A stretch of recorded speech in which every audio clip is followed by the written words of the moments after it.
Manowar zählen ja zu meinen großen Jugend- und eigentlich Kindheitshelden. Ich habe die alten Alben als Kind und als Jugendlicher geliebt. Diese Liebe ist dann ein bisschen abgekühlt später und deswegen habe ich mir gedacht, ich werde jetzt einmal mich wieder durch die gesamte offizielle Diskografie von Manowar durchhören und werde so meinen Eindruck dazu schildern. Ganz spontan alles habe ich mich da im letzten Dreivierteljahr, kann man sagen, immer wieder drüber gewagt, habe manchmal ein bisschen Abstand gebraucht und habe da schöne Eindrücke aufgenommen, die ich euch da jetzt präsentieren möchte.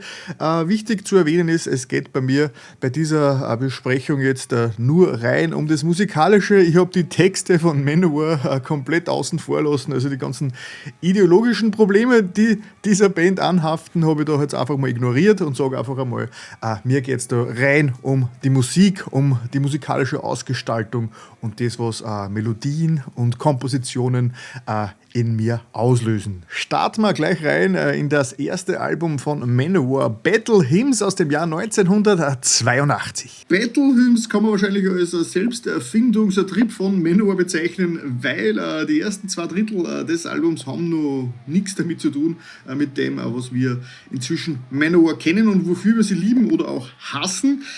Erst Dark Avenger und Battle Hymns haben quasi den Weg vorgegeben für die Zukunft von Manowar, und Battle Hymns ist nach wie vor mein absoluter, fast schon mein absoluter Manowar-Lieblingssong, vor allem in der Originalversion, weil ich habe mir auch die 2010er Neuauflage dieses Albums angehört, also Battle Hymns 2011 lustigerweise, das zwar insgesamt vom Sound her viel moderner klingt und bei den meisten Songs funktioniert es, aber Battle Hymns selbst, also der Song in der Neuauflage, der hat absolut keine Magie mehr, und der Originalsong aus dem Jahr 1982 ist da wirklich unglaublich viel besser. Vor allem dieser Disney-eske Musical-Teil in der Mitte vom Song, der ist wirklich in der Neuauflage absolut zum Vergessen. Jo. Ein Jahr darauf, 1983, ist schon der Nachfolger gekommen, nämlich Into Glory Ride, und die ersten 4 Alben von Manowar, die fasse ich gerne für mich persönlich zusammen. Das sind so eine Quadrologie, ich glaube, dieses Wort gibt's,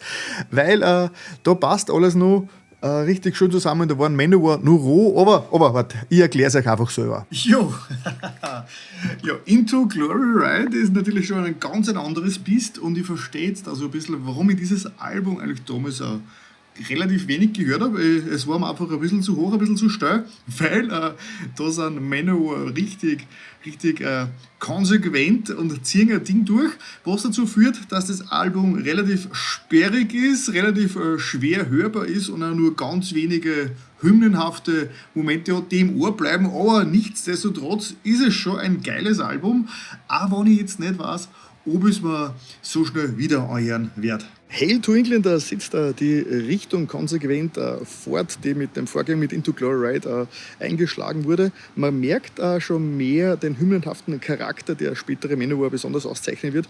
Die haben mir persönlich bei Into Glory Ride noch etwas gefehlt. Ja, Hail to England hat sehr sperrige Teile, hat sehr fragwürdige Teile, würde ich sagen, also im positiven Sinn. Das heißt, da ist noch nichts auf Kommerz getrimmt. Ein sehr schönes Album, und ich bin schon sehr gespannt und freue mich schon auf den Hörgenuss des nächsten Albums, den ich mir bei nächster Gelegenheit gleich reinziehen werde. Sign of the Hammer, was für ein Brett. Jetzt, wo ich es seit langer Zeit wieder gehört habe, ist mir wieder in Erinnerung getreten, wie sehr ich dieses Album damals schon geliebt habe. Eigentlich bisher mein absolutes Lieblingsalbum von Manowar. Wieder eine Weiterentwicklung. Der Stil ist gleich geblieben, aber er ist ein bisschen glatt gebügelter worden. Kaum mehr versperrte, sperrige, schräge Tracks außer Orgel. Ein Bass-Solo natürlich, das muss sein.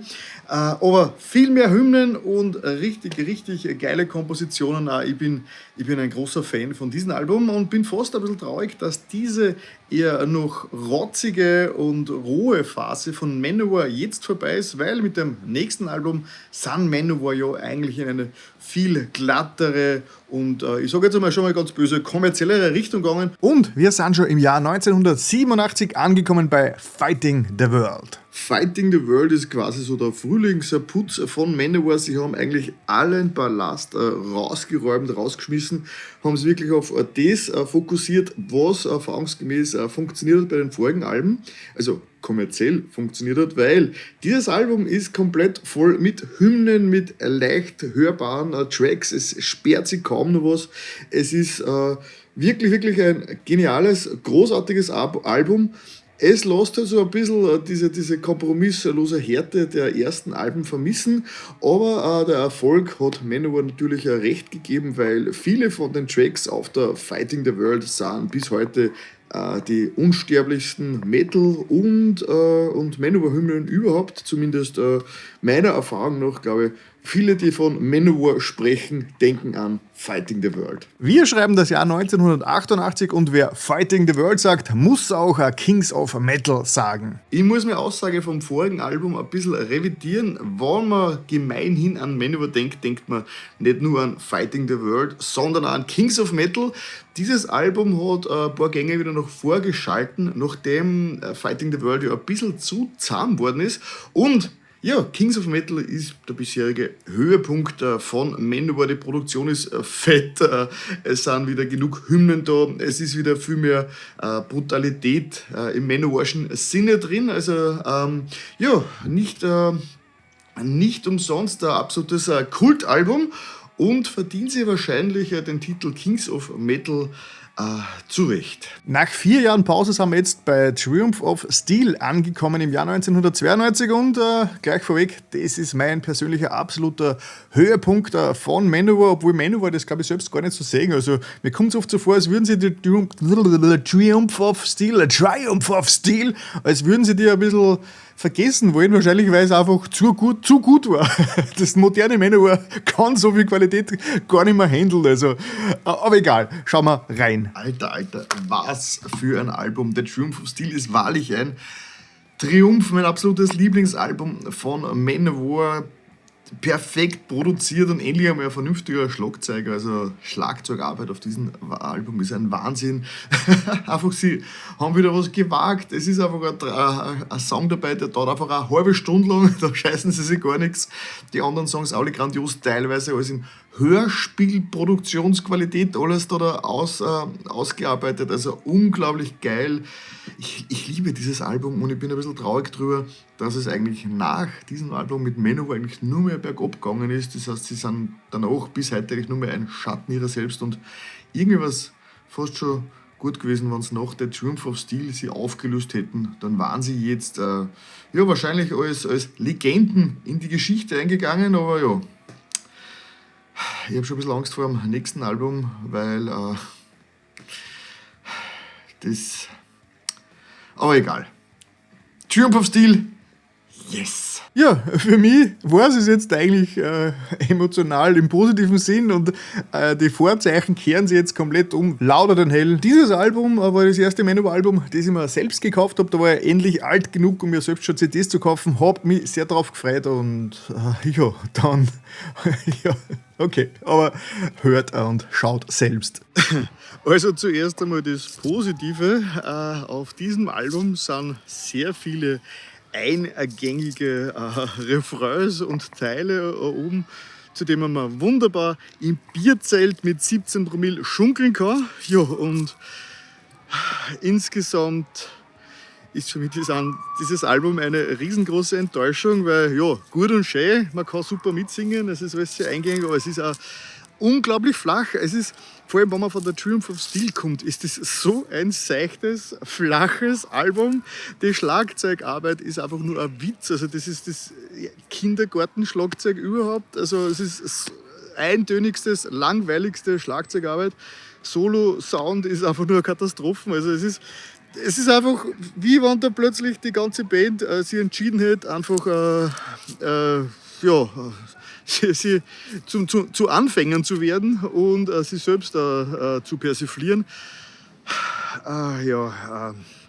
Einfach wie gesagt, riesengroßer Abstieg von Manowar. Hätten sie nach der Triumph of Steel am besten auflösen sollen, meiner Meinung nach. Zum Schluss, The Power ist schon nur eine astreine Nummer, die macht vieles gut, aber trotzdem, ja, schweren Herzens habe ich dieses Album gehört. Und das Blöde daran ist, die scheiß Refrains habe ich jetzt im Ohr und die werden wahrscheinlich auch einige Zeit nicht verschwinden. Ja, Louder Than Hell. Leider. Ja, leider. Dan Hell trifft es ganz gut. Ja, dann wieder ein paar Jahre später, nämlich 2002, ist dann Warriors of the World rausgekommen mit dem Track, den jeder kennt. Also wahrscheinlich kennen 90% der Menschen, vor allem der jüngeren Metal-Hörer, vielleicht nur diesen Song von Manowar, also die neuere Generation, sage ich mal. Ja, was soll ich dazu sagen?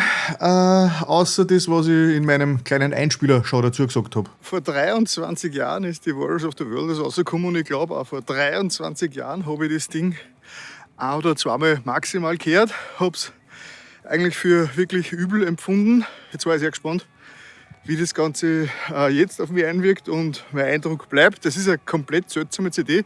Man merkt, das ist so in den Nachwehen von 9/11 entstanden. Die erste Hälfte ist komplett amerikanisch, patriotisch, schon gleich gesagt, patriotisch. Und dann nachher, also der Schluss kehrt dann zurück zu dem, was wir von der Louder Than Hell schon kennen, also uninspirierte, simpelste, dümmste Kindergarten, Schlagzeug und Gitarren-Niveau-Songs. Vielleicht, wenn das die erste Manowar-CD ist, dann wird es vielleicht den einen oder anderen gefallen, der vorher noch nie was gehört hat, aber es ist ja schon so abgelutscht alles. Und ja, es ist für mich persönlich, ich pack den Unterschied nicht. Die wollen hohe Kunst machen, haben eine Arie einer Oper gecovert, haben dann noch immer wieder Instrumentalstücke, was sie sich als die geistigen Nachfolger von Richard Wagner inszenieren. Und dann die eigentlichen Nummern, die Metal-Songs, sind die dümmsten Stücke Musik, die jemals im Metal-Genre entstanden sind. Also ich bin froh, dass ich dieses Album in meinem Leben nie wieder hören muss. So, jetzt bin ich gespannt, was als nächstes kommt, weil das war das letzte, das ich von Manowar kenne. Und ab sofort betrete ich Neuland. Wünscht mir Glück. Warriors of the World war meine letzte gekaufte CD von Manowar und gleichzeitig auch mein letztes Album, das ich von einer angehört habe. Irgendwann habe ich mal sporadisch reingehört und habe sofort wieder weggeklickt, weil es alles ziemlich Arsch war, was ich da so gehört habe auf diversen Streaming-Plattformen. Aber jetzt habe ich mich endlich drüber gewagt und habe mir die Gods of War aus dem Jahr 2007 zu Gemüte geführt. Wir beide sind ein bisschen sprachlos, wissen nicht so recht, was wir jetzt zum Gods of War Album so richtig sagen sollen. Ja gut, es ist ein Konzeptalbum natürlich, das heißt, es hat Millionen stimmungsvolle, orchestrale Tracks mit unendlich viel Text drüber gelegt, aber wenn man es jetzt einmal auf den Rock, auf den Metal runterbricht, bleibt nicht viel über. Die Soundproduktion ist erschreckend schlecht, also es klingt wirklich eher wie eine Demo als ein richtiges Metal-Album. Die Songs sind uninspiriert, das hat man alles schon 100-mal gehört, obwohl man muss ihm zugute halten, dass es vielleicht wieder alles ein bisschen roher wirkt, aber das heißt jetzt nicht unbedingt, dass es auch gut ist. Gesangsarrangements sind alle eigentlich relativ gut, muss man schon sagen, also was da in dieser Art von Orchestrierung ist schon einiges reingeflossen, aber als Metal-Fan bin ich halt nicht wirklich sehr angetan. Und ja, es ist nichts hängen geblieben und ich verspüre nicht einmal ein bisschen die Lust, mir das Ganze nur einmal anzuhören. Und ja, das heißt, ich werde in meiner Befürchtung bestätigt, dass es Manowar als Band für mich eigentlich schon wirklich vor 25 Jahren gestorben ist, wenn nicht sogar vor 35 Jahren. Ein absoluter Tiefpunkt für mich, die Gods of War hat wirklich in keiner Sekunde irgendwie bei mir irgendwas ausgelöst. Und witzig war es ja, dass mehrere Konzeptalben dieser Art geplant waren zu verschiedenen mythologischen Themen, aber nachdem die Gods of War, glaube ich, nicht so recht gezündet hat, sind diese Pläne wieder verworfen worden und nur 5 Jahre später ist dann die bisher aktuellste CD von Manowar rausgekommen, nämlich The Lord of Steel, und da war ich jetzt im Vorfeld schon sehr gespannt, was mir da erwarten würde. Ja, somit bin ich durch. The Lord of Steel, das aktuellste Manowar-Album, das inzwischen auch schon wieder 14 Jahre her ist. Fangen wir mal mit dem Negativen an. Der Sound. Ich meine, die Produktion ist wieder mal so ein bisschen auf, Demo-Niveau würde ich nicht sagen, aber Dilettanten-Niveau. Also das ist wirklich was das kann man sich jederzeit als Amateur selber zusammenzimmern, den Sound. Ja, Schlagzeugarbeit ist schlecht und primitiv wie immer. Aber ansonsten muss ich sagen, bin ich positiv überrascht eigentlich, weil der ganze Bombast und dieser ganze Pseudo-Hörspiel-Schatz von den Vorgängeralben, der ist rausgeschmissen worden. Es sind reine Rock-Alben oben. Die teilweise sogar, also Rock-Songs, die Songs sind gar nicht mal so schlecht teilweise und ich habe wirklich mir ein paar Mal gedacht, okay, vielleicht höre ich mir dieses Album doch nur ein paar Mal an. Es ist natürlich verglichen mit anderen Alben von anderen Bands eigentlich wirklich sehr traurig, was da abgeht, aber es ist zumindest wieder ein bisschen mehr Rock. Sogar ein bisschen Metal ist dabei und stimmt mir wieder ein bisschen versöhnlicher mit Manowar. Ich meine, es ist jetzt 14 Jahre schon fast wieder her, dieses Album. Demnächst wird wieder ein neues rauskommen. Es war für 2025 ganz angekündigt, aber es ist ja nicht rausgekommen, wie bekannt ist. Hier schauen wir mal, ob Manowar von mir nur eine weitere Chance kriegen. Aber ja, Lord of Steel, das aktuellste, letzte Manowar-Album, eine kleine positive Überraschung wieder, aber weit davon entfernt, mich vom Hocker zu reißen. Ja, das war's soweit. Zum Glück endet dieses Video mit einer kleinen positiven Note, aber man muss sagen also die Messlatte ist schon wirklich, wirklich, wirklich sehr tief, weil mir der Lord of Steel eigentlich gar nicht mal so schlecht gefallen hat, aber Manowar hat ja inzwischen 2 neue Songs auch schon als Singles rausgebracht und wenn man da reinhört, dann verschwinden gleich einmal alle Hoffnungen, weil die sind wirklich mies produziert. Also ich würde sogar behaupten, die würde ich selber besser aufnehmen und veröffentlichen können und das wird jetzt keine Angeberei sein, das wird einfach nur bedeuten, wie schlecht eigentlich das neue Manowar-Material ist. Der Joey DeMaio, seitdem er alles selbst in der Hand hat und selbst produziert und anscheinend traut ihm keiner dagegen reden. Das ist immer das Problem, wenn die Bandchefs die alleine gemacht haben, da traut sich keiner mehr was sagen und dann kommt nur mehr Müll raus, weil vielleicht sollte man doch mehr auf einen Produzenten hören, der ein bisschen besser sich auskennt, wie das Ganze laufen sollte. Das ist jetzt nur meine eigene Theorie. Aber ja, neuer Gitarrist, sehr verheißungsvoller Gitarrist, eigentlich eher ein alter Hase, den man kennt im Metal. Wenn man sich ein bisschen auf dem YouTube-Kanal von Manowar umschaut, so recht viel großartige Qualitätssprünge erwarte ich mir musikalisch nicht von ihnen, weil vielleicht kommt ja dieses Jahr schon das neue Album. Das war ursprünglich für 2025 angekündigt. Jetzt touren sie ja, gerade wieder eine neue Tour angekündigt, aber schauen wir mal. Wenn das neue Album rauskommt, werde ich es auf jeden Fall hier auf Whom Aldo Rockt gut und fürsorglich behandeln und da freue ich mich schon ein bisschen drauf. Und ansonsten war's das. Es war schön für mich, wieder mal durch die gesamte Manowar-Diskografie sie durchzuhören. Ganz viel Kindheitserinnerungen, Jugenderinnerungen sind aufgekommen, vor allem bei den ersten paar Alben und die zu den späteren Alben. Also alles, was nach der Triumph of Steel gekommen ist, will ich eigentlich gar keine weiteren Worte mehr verlieren. Und jetzt bin ich natürlich sehr, sehr gespannt, was ihr dazu sagt. Erstens einmal, wie findet ihr dieses Video, diese Diskografie-Besprechung? Das hätte ich ja sehr gerne jetzt als neue Serie etablieren. Und eventuell kommt ja demnächst schon was Artverwandtes, weil es gibt ja diesen ersten Gitarristen von Manowar, der Ross the Boss, der ist ja nicht untätig gewesen. Und böse Zungen sagen ja, dass der Ross the Boss eigentlich Manowar ist. Ja, aber da will ich jetzt gar nicht zu sehr vorgreifen. Demnächst auf diesem Kanal gibt es da mehr zu diesem Thema. Und natürlich würde es mich sehr interessieren, wie steht ihr zu Manowar? Habt ihr auch wohlige Erinnerungen an die frühen Jahre? Seid ihr von den neuen auch so enttäuscht? Oder seid ihr sogar Fans von den neuen Alben? Und ich verstehe irgendwas nicht. Ich bin einfach zu dumm dafür, das Genie und die Genialität der neuen Alben zu verstehen. Ja, bitte unten in die Kommentare, das würde mich sehr freuen. Und abschließend kann ich natürlich wie immer nur sagen, danke fürs Zuschauen und wir sehen uns das nächste Mal, wenn es wieder heißt Metal, Alter!